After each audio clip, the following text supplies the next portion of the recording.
Olá! Vamos mergulhar hoje numa história que começa num condado da Flórida, mas que na verdade é muito maior do que isso. É um capítulo de uma saga imensa que cruza continentes e séculos. Tudo para encontrar um lar debaixo do sol da Flórida. E no coração de tudo que a gente vai ver está este conceito aqui, lador-vador, que significa de geração em geração. Esse é o fio condutor de toda a nossa história. A ideia de que as histórias precisam ser contadas, as tradições precisam ser passadas adiante e o legado honrado. É basicamente o motor dessa jornada toda. Porque, olha, isso aqui não é só uma lista de datas e prédios. É uma história de luta, de sucesso e, mais do que tudo, de passar o bastão.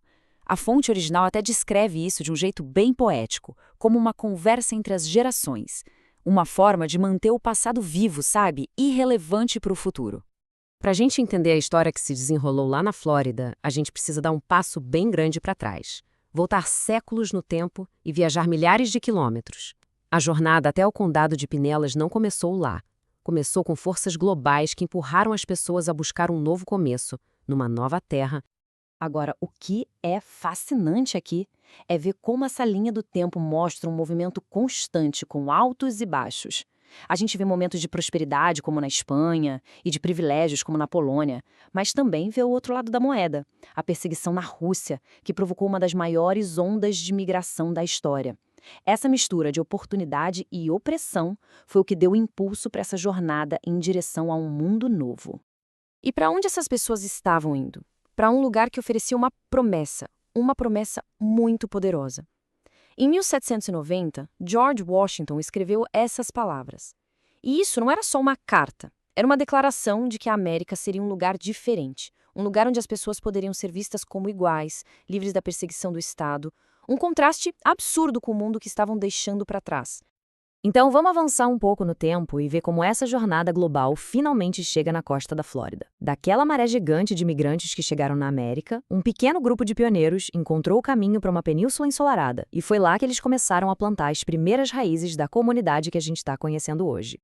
E é aqui que a grande história ganha um rosto. Vamos conhecer Edward A. Bloom. Ele chega em Tarpon Springs e, como diz a fonte, na fronteira do comércio e da indústria, lá estava ele. Ele é a personificação daquele espírito pioneiro, sabe? Aquela engenhosidade e a garra de construir algo novo do zero, numa terra totalmente desconhecida. E a história continua com famílias como os Manket. Imigrantes da Polônia, eles não vieram só procurar um refúgio. Eles vieram para construir. A loja deles na Central Avenue foi uma das primeiras peças no que se tornaria o coração comercial de St. Petersburg. Eles estavam literalmente ajudando a erguer a cidade. E aí chegamos neste momento, 1914, o nascimento de Annie Manket Perlman.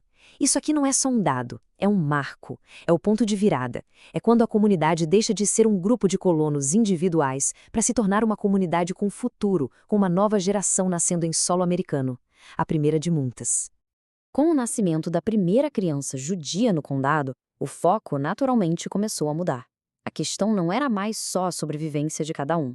A tarefa agora era construir uma comunidade de verdade, criar instituições que pudessem sustentar a vida social e espiritual das próximas gerações.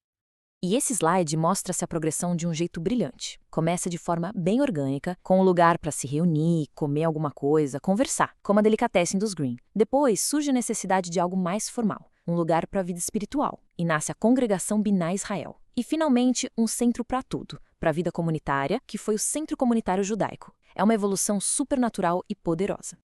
E o impacto ia muito além dos locais de encontro. A comunidade estava tecendo a sua história na própria estrutura da cidade. Dê uma olhada nesta lista.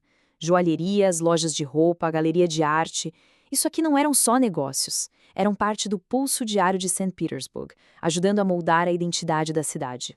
E assim, a gente volta ao ponto principal. A história não acabou. A gente retorna ao nosso tema lá do início. Essa história não é um objeto de museu parado numa prateleira.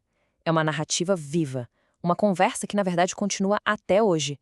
E essa citação da própria congregação Bená Israel resume tudo perfeitamente. A conversa que os pioneiros começaram continua hoje, através das instituições que eles fundaram. O trabalho de passar as histórias, os valores, o senso de comunidade para a próxima geração é um esforço contínuo e fundamental. O que nos deixa com uma última reflexão. Essa jornada toda, da Espanha do século X até a Flórida de hoje, só foi registrada porque cada geração entendeu que era seu dever contar a história. A pergunta que fica então é: que legado estamos construindo? Que histórias a nossa geração vai deixar para trás?